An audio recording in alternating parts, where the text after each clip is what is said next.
This is not the video that I had planned to film today. I actually had something totally different planned, but I was planning to film a video about like the death of the classic indie brands. And then both Menagerie Cosmetics and Auric Beauty, Auric Glow by Auric, you know, Samantha Ravindal's brand, both of them announced that they were closing within a week of each other. And I was like, you know what, I'm gonna move this video up and we're gonna talk about the closing of these indie brands in the light of these two indie brands that were in a way very different and in a way very similar to each other in the light of them closing down. When I started YouTube in 2015, I started mainly reviewing indie brands, and most of the brands that were very popular in the community when I started has either been forgotten or closed down and or forgotten. Like we don't even realize that they've closed down. So I want to go through a list and see, like, let's go down memory lane and see if you remember some of them, and then we'll touch on Auric and Menagerie Cosmetics as well, of course. And I'm gonna get ready because why not? And I actually only have one product from Auric, and we're going to be using that one today. I do not have any products from Menagerie Cosmetics, but I'm very excited to jump in and talk about these brands because in a way they're similar to each other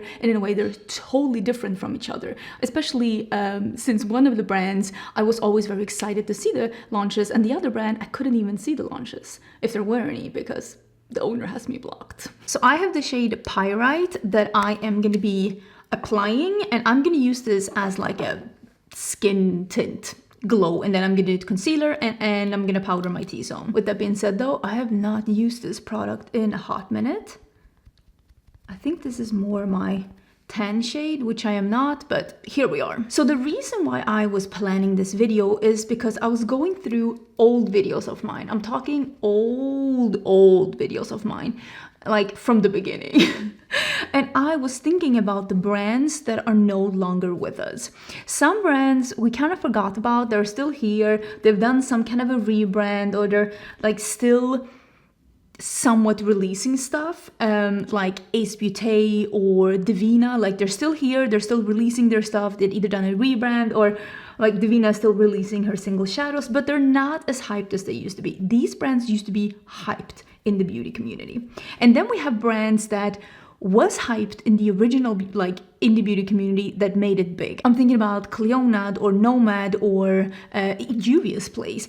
They've gone in different directions, but they both are still here, still talked about, and still very much popular in the indie community, even though they've taken very different paths. Like Nomad has continued to release eyeshadow palettes, Cleonad has stuck to multichromes, one of the brands that made multichromes big, and of course Juvia's Place went into retail, into normal brick and mortar, and now is seen as more of a mainstream brand and no longer seen as a small indie brand. But then we have brands that literally just disappeared, and I want to read this list while I do my concealer, and I want to see how many of these look at this glow. It is beautiful. It is beautiful. I just rarely use a product like this, but it is really stunning, especially if you just do concealer after and powder a little bit. You'll get this beautiful glow, like skin tint.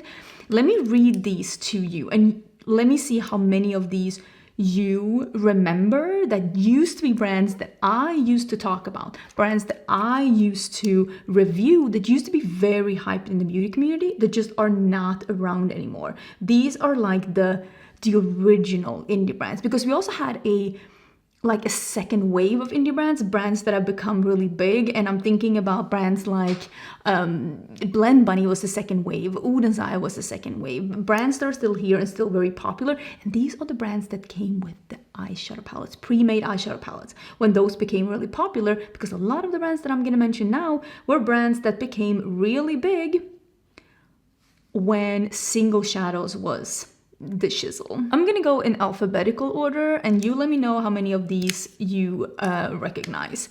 Beautyscape Cosmetics, BH Cosmetics, Blush Tribe, Certify, Coastal Scents, Colored Rain, Luxie, Lovelux Beauty, Makeup Addiction Cosmetics, Misha Lou, Midas Cosmetics, Pinky Rose, Propa Beauty, September Rose, Shroud Cosmetics, Sugar Drizzle, Suva Beauty, Violet Voss, and Suri Cosmetics.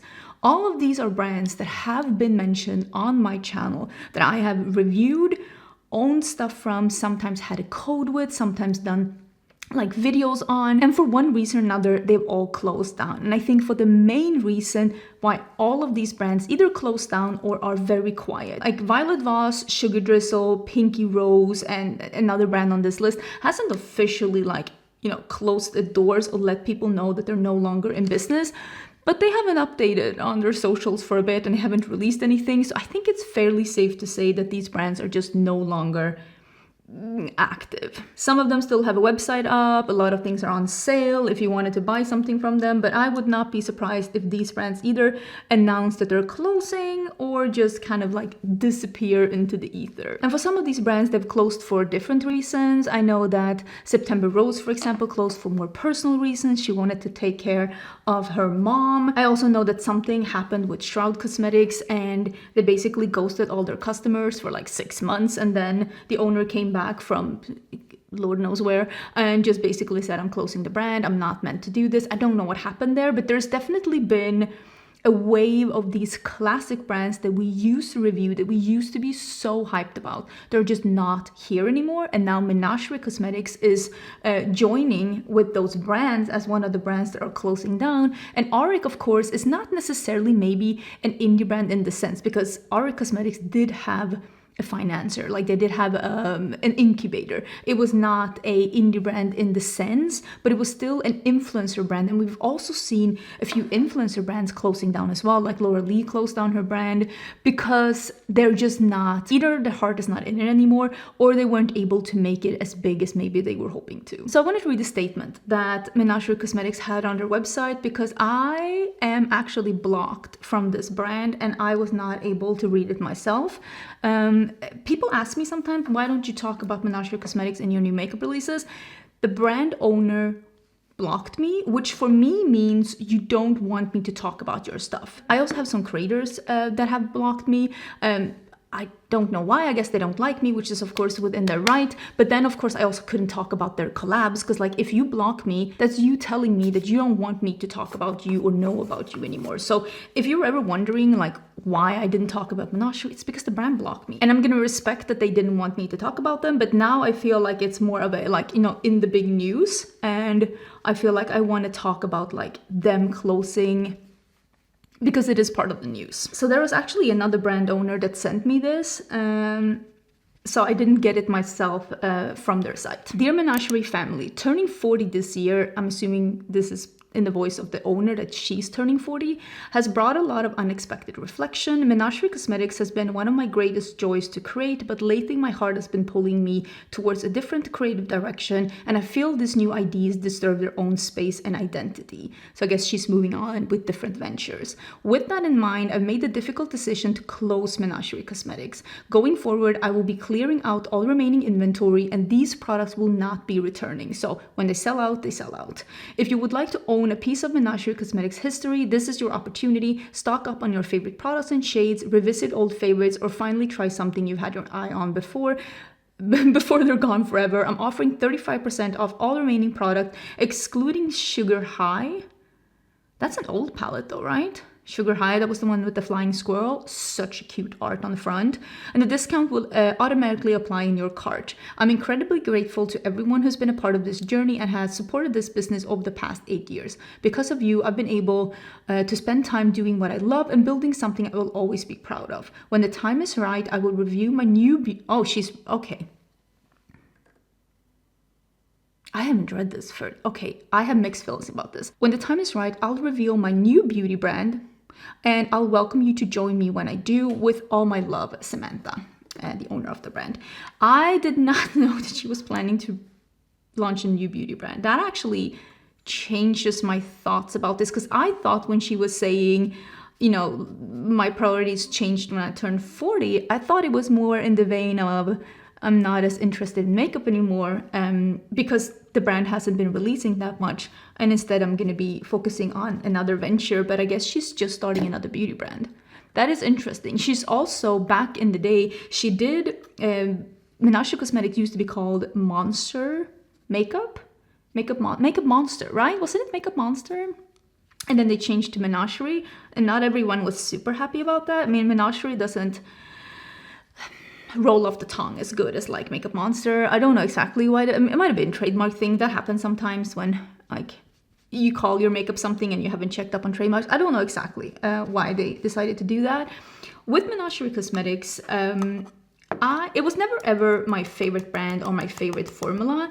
I think the reason, I don't know exactly when the owner blocked me, but I definitely know it happened somewhere after the collab that they did with Annette's Makeup Corner. So I did order that collab, and the owner canceled my order because there was something, this was during COVID, and there was something with, let me think so I get this correctly. There was something with international order, which caused a problem with DHL, and the packages were sent back to her. So she canceled the order and told every international customer that they were gonna have their chance, like that she couldn't send them internationally. But then she offered me, because I wrote her and I was like, I'm kind of disappointed that this is happening with a limited edition launch, and I wanted to support my friend Annette buying the palette, and I also bought a liquid lipstick. And the owner offered me to pay $60 to send it with UPS. And I was like, sending 2 products with UPS, is that, it wasn't $60. And I was like, why don't you just send it with like someone else, or why don't you just try with like, and solve it with DHL instead of just being like, oh, I guess we can't solve this. I know I wrote her back saying I'm kind of disappointed that this is happening with the limited edition launch, and then she offered to send it with $60. And I was like, shipping isn't that high. I will say since then shipping has definitely gone up, but it isn't $60. It's not that much. And I told her, I'm like, I can't pay $60 when I'm paying $20 or $30 with other brands, and she didn't answer back to that. And I haven't checked up on the brand since then, but I guess that was the moment when she blocked me. But yeah, I was just very disappointed, and I do know that other people had similar problems with that collab, and it's just a shame because it does take away some of the fun for the creator doing a brand. I wasn't really upset with the brand. I was just disappointed that I couldn't get a hold of Annette's products, and I never like went back to the brand, and I later, years later, noticed that the brand had me blocked, and I was like, okay, so I'm not going to report on the brand because clearly the brand doesn't want me to. And I guess I was not the only one who kind of forgot about the brand, because I haven't really heard anyone else talking about them either, and I don't even know if they like even did they release something? I think that's the problem. Like, did you release something? And I do think that this is the part where you kind of have to, like, you know, keep with the times. If you are not releasing stuff, or at least making yourself known somehow, people will forget about you. There are too many brands out there. Long gone are the days when you can make 2 releases a year and people still talk about you. It's not modern Renaissance time. It is not the time we're living in. And unfortunately, I think both Auric and Menagerie Cosmetics did not keep up with the time. You unfortunately do have to release a little bit more often than they did, because both of these brands released extremely seldom. With Auric, of course, it's a little bit different, because Auric, like I said, first of all, wasn't really an indie brand. It was a smaller brand owned by an influencer, Samantha Ravendall. Absolutely love Samantha Ravendall. She has been one of my favorite influencers since I started, and she still is. I did watch Samantha's video, and I will leave that down below as well. In that video, she didn't really talk at all actually about why the brand was closing, only that it was closing, and she was clearly, very upset about this. I own my own beauty brand. It's Singe Beauty. I would be devastated if I had to close my brand because right now I'm so excited about my brand. I'm so excited about starting things, and that's what I wrote on their Instagram to Auric. Like, I'm so sad because, like, I know how a brand can be like a baby for you. And in the video, Samantha was talking about the products being on sale. They are on sale right now, same as Menagerie, and also that they did have some components made already, so they could restock some things, which makes 100% sense, because sometimes making components, like the packaging that the product is in, can take longer and be more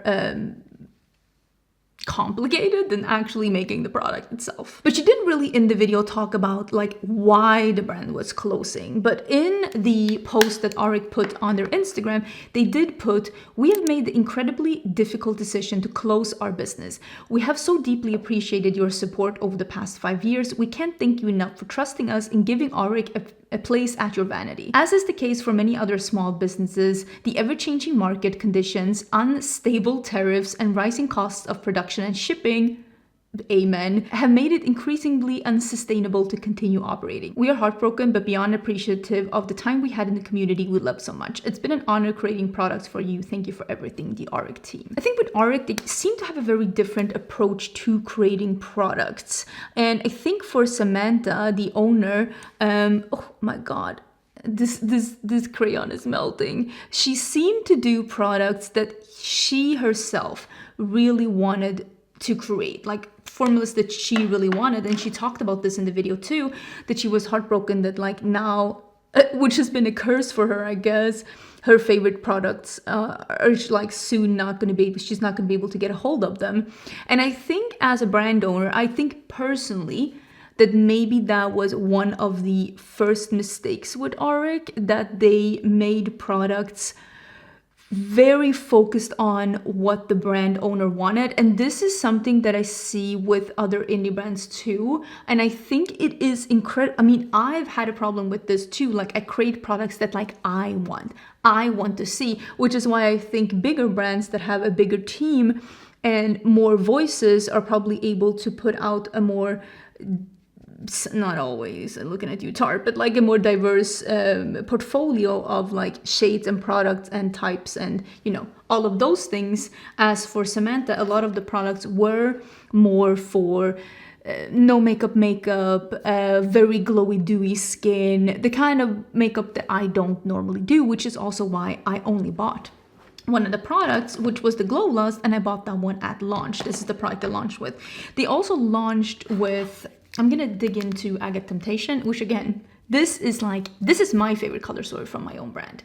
This is a very me palette. It's warm and cool, it's light and dark, it's green, it's like all the things that I love.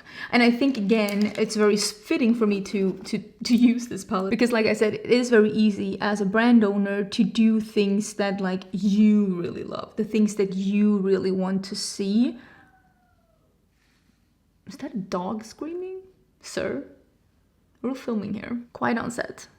I am kidding. Does everybody know that I'm kidding? I am kidding. I also think that with Auric, they released way too few products. And I think me and Samantha probably have some things in common when it comes to like developing products, because we both seem to be very much perfectionist. Like there are products that they never released. Like she talked about a primer she worked on for so long, she wasn't able to make the formula perfect. But I think maybe Auric ended up being too much of a passion product and not enough of it like a commercial product. Because at the end of the day, to be able to develop these formulas and go back and forth with the lab and, you know, have a warehouse, you also need to, you know, sell some products in between. And I think a mistake that Auric made is that they didn't have any, if you want to put, what is that fluff? If you want to put a lot of time and effort into releasing products that you've spent, there is something stuck here, it's like a fluff, products that you've spent years formulating and making perfect, like the face palette she talked about, or the primer she worked on any of those products, you do need some kind of like, you know, exciting filler products in between. And people rebuy things like, she talked about the lip mask that she had. It was like a product that people rebought. Super smart. If you have a formulation of lip mask that people want to rebuy, that's so smart. But you also need to have some of those like exciting products that like bring people to the website. I'm talking like Color Cosmetics or just new releases overall. And Auric didn't really have that. They didn't really have any like those products that made people be like want to talk about Auric on a day-to-day basis. Because even with the Glow Lust, and even though people loved it, there's so much product in it and you have to use not that much. Most people will not use it all over the face like I did today. So you just won't go through it.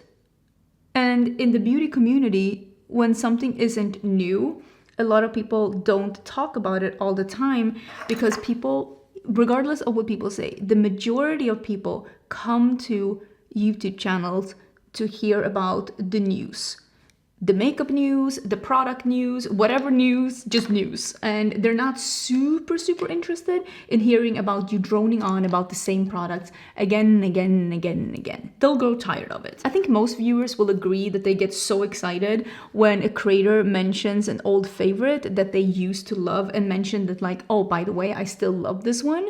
I think people love this, but you can't make 50 videos a year and in every video you're mentioning the exact same products. Nobody is gonna care about that unless you're like a story time channel, I guess. But people mostly to the beauty community come to hear about the new things. If nothing else, you could compare, I guess, the old things to the new things. And I think with Auric, they also had an investor. Let me actually read because I saved the info about this because I knew this from before. Auric was not a one investor brand like a lot of indie brands are. They did have an investor, an incubator. This information is from Beauty Independent, but I had heard of this before. So they had been open for 5 years and they were citing rising costs of tariffs and shipping and product development and product production, like all of those costs have gone up.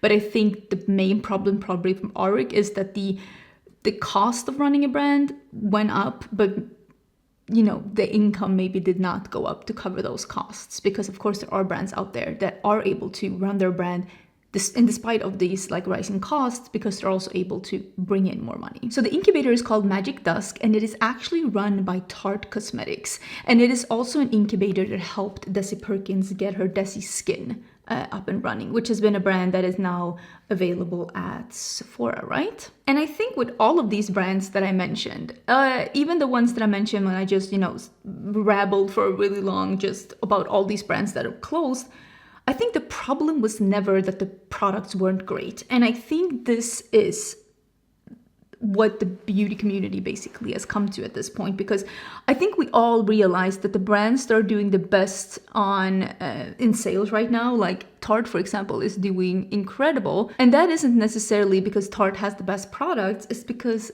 they probably have the best marketing. I love it or hate it, people at least talk about Tarte. And I think that that's something to remember for indie brands too, in this day and age when there are so many brands out there, and most brands have really great products. And it's not enough to have a good product. You also have, how are people gonna know about it? And back in the day, when some of these brands were more active, there used to be less indie brands, but more creators that made dedicated indie reviews.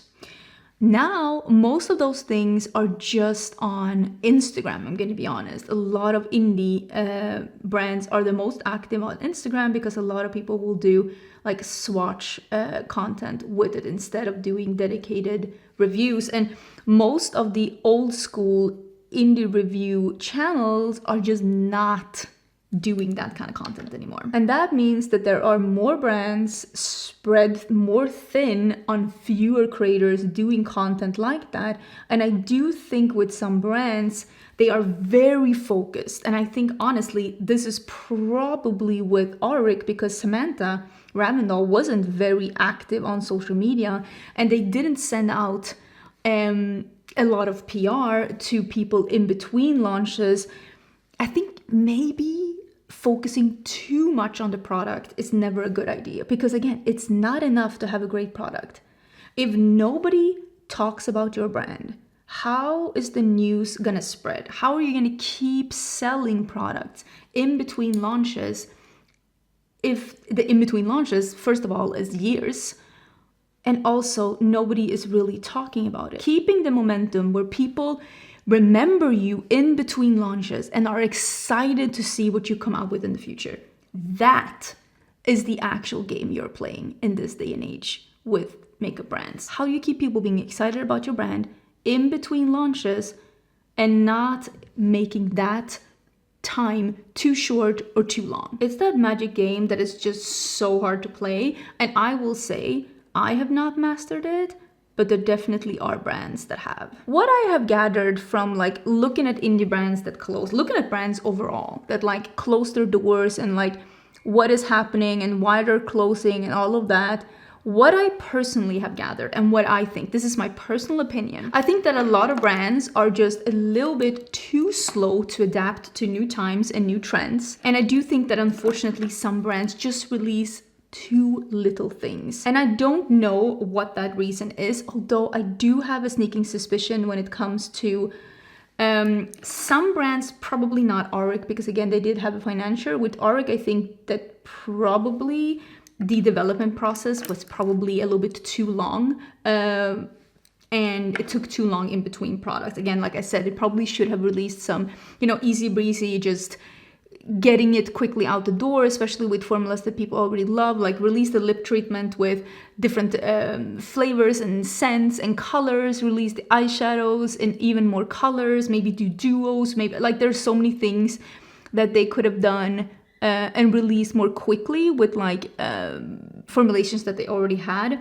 But I think with indie brands, and I don't mean Auric with this, I mean with other, this is me speculating, I think a lot of brands are not saving enough money in liquid, in their brand, for new development, for taking their brand to the next step. I think, as with influencers, I think people quit their day job too quickly. I think they are taking out too much of the profit that they're making in the beginning as salary or as like, something to take out for themselves. I don't say this with every brand, but I do think that there are some brands that do this instead of reinvesting it into the brand, hiring artists, getting better formulations. There are quite a few of these brands on this list that I know for a fact had private label formulas just picking from a catalog. And if you never have a plan to invest money into your brand and making it even better, you're always gonna reach the ceiling of how big your success can be quicker than other brands. The brands that have made it big are the brands that have reinvested the money into their brand, making it better each time. Just look at Blend Bunny, always improving their formulas, always improving their packaging, re-releasing old stuff, making it even better, which I didn't always used to be a fan of, but now that I can see the different side of it, I feel like I'm more pro that now. Maturing, having to think about it more. Or looking at a brand like Glaminatrix, for example. I think this is a brand also, this is an old school brand. They have been here for forever. And I think one of the best things that they ever did was realizing that she cannot scale her business to the next level, still hand making all of her shadows. Because there is a limit on how many you can make. So she took her formula and she went to labs and tried to make them remake her formula in a lab so that she can make more palettes at the same time. And I think a lot of these brands that disappeared didn't realize that you are going to hit a ceiling if you are doing all of your formulas handmade, and you are never going to be able to grow and be bigger. There's always going to be like a ceiling. And especially when the love for single shadows disappeared, that's also a brand that probably should be on the list, like Makeup Geek. A lot of these brands didn't transition into the new trend, which was pre-made palettes, kept doing single shadows, kept doing them themselves, and eventually the interest died down and they weren't able to just keep it sustainable. Somebody started with some yard work outside. I'm pretty sure you can hear some in the background. It is what it is. I put some of the very neon green just around my eyes, and now I'm using the translucent, which is a translucent like green topper. I'm gonna spritz that. I'm gonna put that in the middle where they meet. I think that there was definitely a time when everybody could start an indie brand and make some money. Oh, that is so cool. I definitely think that there was a time where starting a makeup brand was probably easier, because all you needed was a good product and people would come because there weren't that many brands to choose from. Starting a new brand definitely did not happen every day. And people who thrived in finding new makeup brand were actually not like today, far and few between, all over the place. People were so excited to find new brands to review. People were looking for new products to review. Today, people aren't looking in the same way. I had to close the door because that was too intense even for me. And back then, all you had to do was honestly launch a rainbow palette, pick some shades from a catalog, use some cute picture that you paid $10 for online, launch it, and people would come. It's not the case today. You could release stuff just 2-3 times a year and people would be excited. Now, if you don't launch more than 3 times a year, people will call you a brand that releases stuff rarely. And you don't want to be that brand because, again, it is hard to keep you and your brand in the minds of people when there are so many brands out there if you are not giving them a reason to talk about you. It is just a different world out there today, and I think the brands that have succeeded and are still here and with us and people are excited about are the brands that read the room, realize that people want to see releases kind of often, not too often. They want to see variation. They don't want to see the same kind of palettes or the same kind of products being released all the time. And at the end of the day, and I think this is one of the things that indie brands probably don't always realize, because a lot of indie brands, they will treat their brands like, again, a passion project, and they will go on social media and they will treat their customers like friends. But at the end of the day, one of the things that I have learned about social media that is the hardest thing to learn as an influencer, as a creator, as a brand owner, people don't care about you. They might say they do, but at the end of the day, they don't know you and they don't care, and they shouldn't. They don't care if this product took you 7 years to make, if it's not something they want. They don't care if stuff happened in your life and you haven't been able to ship out products for 2 months. All they care about is that their package that they paid their hard-earned money for hasn't been shipped out. They don't care if you're going through things and haven't been able to release something for a year. They don't care if you had to take out all of the money from your brand to pay bills and now you don't have money to develop and release new products. They don't care, because at the end of the day, there are too many brands out there, and there are too many brands that have very visible brand owners. You know, when people know who the brand owner is, because when indie brands started, you didn't know the owner of these indie brands. Most people don't know how the owner of Cleonut looks. Most people don't know how the owner of Certify or Blush Tribe or Menagerie Cosmetics, they don't know what they look like, who they are. They don't know anything about them. And I think also we are in an era where brand owners are a little bit more visible, and through being a little bit more visible, you might be able to, you know, create some kind of parasocial relationship with your audience so that people care more about your brand. But at the end of the day, this is a business, and even though your indie brand might have started out as a passion project, if you're not treating your business as a business, you can't expect people to keep giving you money. I also know some people said that like Auric was like too expensive, but there's definitely a place for more expensive products in the indie community and in the makeup community. Menagerie Cosmetics was definitely not one of the most affordable indie brands either. The pricing doesn't always matter that much as people think. Just because it's not in your budget, it might be in somebody else's budget. There's definitely a time and place for more expensive products. There are always people out there that don't look at the price that much. I would prefer a product cost less, but I totally understand why there's different categories for everyone. So I don't necessarily think that pricing is always the biggest problem. I do think awareness, keeping up with the time, keeping up with the trends, and just staying in people's awareness of like brands that are available and brands that they want to try.